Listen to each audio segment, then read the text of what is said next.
आप सभी को मेरा चरणम शरणम गच्छामि। मेरा नाम पूजा कौशिक है। मैं मंडी हिमाचल प्रदेश की रहने वाली हूँ।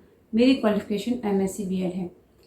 आज मैं आपको बताऊंगी P3Y के बारे में जानकारी दूंगी। P3Y का जो पूरा नाम है वो है परमजी पपर परमयोग। पहला P परमजी। परमजी कौन? परमजी एक सुप्रीम पावर है जिन्होंने हमें विद्या दी P3Y। दूसरा P है पपर। पपर का मतलब होता है परम प्रयोग, जिसमें 11 वाक्य होते हैं जिससे हम अपने काम बनाते हैं, अपनी समस्याओं का समाधान करते हैं। वो मैं आपको बाद में बताऊंगी कि कौन से वाक्य होते हैं। तीसरा P है परम और Y से योग। तो परम योग के होते हैं 2 तरीके, एक परम श्वास, एक परमनाद। तो जो परम योग है उसको बच्चे करते हैं अपनी बुद्धि के विकास के लिए और स्मरण शक्ति के लिए। जो बड़े हैं वो करते हैं मन की शांति के लिए। और जिन लोगों को किसी तरह की मानसिक समस्या होती है, मानसिक कष्ट होता है, वो भी इस परम योग से लाभ लेते हैं। तो मैंने आपको बता दिया परम जी के बारे में कि परम जी एक सुप्रीम पावर हैं जिन्होंने विद्या दी P3Y। तो दूसरा P पपर। पपर के जो 11 वाक्य हैं वो होते हैं इस तरह से। पहला परमम शरणम गच्छामि, हंसम शरणम गच्छामि, अद्वैतम शरणम गच्छामि, आनंदम शरणम गच्छामि, चरणम शरणम गच्छामि। हे परम जी, मुझ पर कृपा करो। सिर झुकाकर परम जी को नमस्कार करती हूँ। ये हो गए 8 वाक्य। ये आप मान लो एक फ़ोन नंबर की तरह।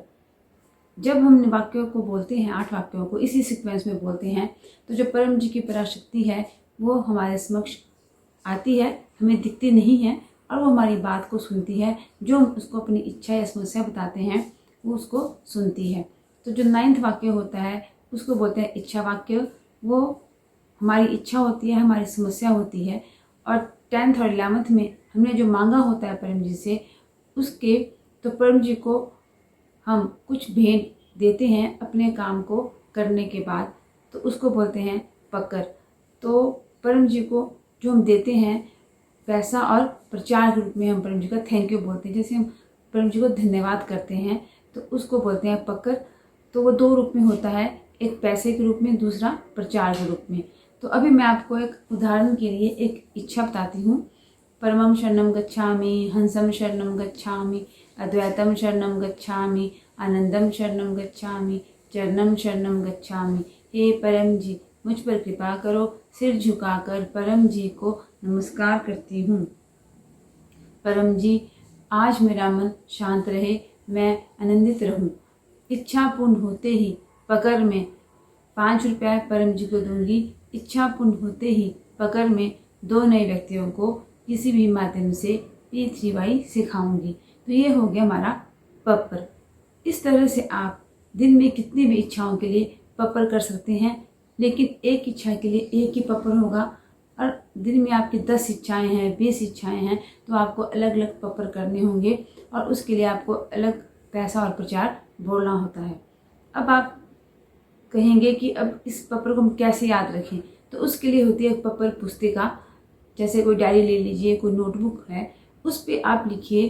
तो उसमें कॉलम बनते हैं। पहला कॉलम डेट का, दूसरा आपकी इच्छा का, तीसरा आपका जो पैसा है, चौथा आपका प्रचार, 5वां टाइम आपने किस टाइम पे इच्छा मांगी, और जो लास्ट होता है उसमें आप लिखते हैं रिजल्ट कि आपकी इच्छा पूरी हुई कि नहीं हुई। तो उससे आपको पता चलेगा, जब आपके पास रिकॉर्ड होगा कि आपकी कितनी इच्छाएं पपर के द्वारा पूरी हुई, कितनी नहीं हुई। तो जो इच्छाएं पूरी नहीं होती हैं उसका कुछ रीज़न होता है। पहली, वो इच्छा पूरी नहीं होती जिसमें आप अपना बुरा या किसी और का बुरा मांगते हैं। दूसरा, अति इच्छा, वैसी इच्छा पूरी नहीं होती। तीसरा, जो इच्छा भविष्य में हमारे लिए या हमारे परिवार के लिए उचित नहीं है, वो हमारी पूरी नहीं होती हैं। बाकी इस P3Y से 90% इच्छाएं हमारी और समस्याएं हमारी इच्छाएं पूरी होती हैं और समस्याओं का समाधान होता है। हमारा तीसरा P है परम योग। परम योग की होती हैं 2 क्रियाएं, परम श्वास और परमनाद। तो पहले मैं आपको बताऊंगी कि परम श्वास कैसे करते हैं। परम श्वास करने के लिए जो पोजीशन होती है, रीढ़ की हड्डी हमारी सीधी, गर्दन सीधी, मस्तक सीधा, आंखें खुली, दांत सटे और होंठ थोड़े से खुले। खुले होंठ सटे दांत से हम मुंह से धीरे धीरे सांस लेंगे और नाक से सांस को छोड़ेंगे। तो देखिए कैसे करते हैं।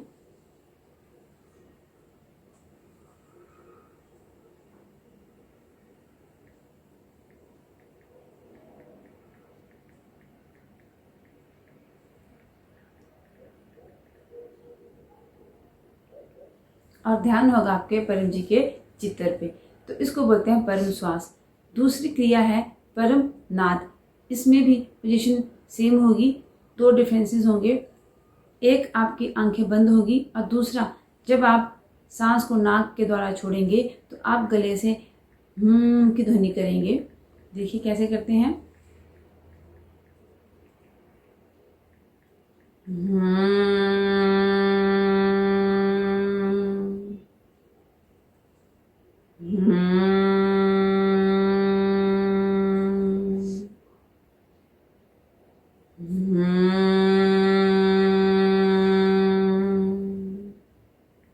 तो ये हुआ हमारा परम नाद। तो इस परमयोग को दिन के 3 बार सुबह उठने के बाद जब आप उठते हैं बिस्तर पे, दूसरा घर से निकलते हुए या जो गृहिणियाँ हैं पहला काम करने से पहले, और तीसरा सोने से पहले आपको इन क्रियाओं को करना होगा। ये नहीं है कि आपको बैठ के इन क्रियाओं को करने के लिए कोई बंधन नहीं है। आप बैठ के कर सकते हैं, आप चेयर पे बैठ के कर सकते हैं, आप खड़े होकर कर सकते हैं। अगर कोई बीमार व्यक्ति है, बैठ नहीं सकता या उठ नहीं सकता, तो वो लेटे लेटे कर सकता है, पर सिर के नीचे तकिया नहीं होना चाहिए। तो इस तरह से आप इन परमयोग क्रियाओं को कर सकते हैं। तो पी3 विद्या में किसी चीज़ का कोई बंधन नहीं है, क्योंकि पी3 एक तरीका है, एक टेक्निक है, धर्म नहीं है। किसी भी जाति, धर्म, संप्रदाय के लोग इस विद्या से लाभ ले सकते हैं। अमीर, गरीब, पढ़े हुए लोग भी और अनपढ़ लोग भी इस विद्या से लाभ ले सकते हैं। तो मैं आपको अपना अनुभव बताती हूँ कि मैंने इस विद्या से अपने रोग निवारण क्षेत्र में काफ़ी लाभ लिया है। मैंने अपने शारीरिक कष्ट में और मानसिक कष्ट में पी3 के द्वारा काफ़ी लाभ लिया है और मुझे बहुत लाभ हुआ है। मैंने पी3 के सारे तरीके जो पप्पर जल बनता है, परम योग, परम श्वास और पप्पर के द्वारा ही अपने कष्टों से मुक्ति पाई है। तो ये है पी3 करने का तरीका। आप सभी को मेरा चरणम शरणम गच्छामि।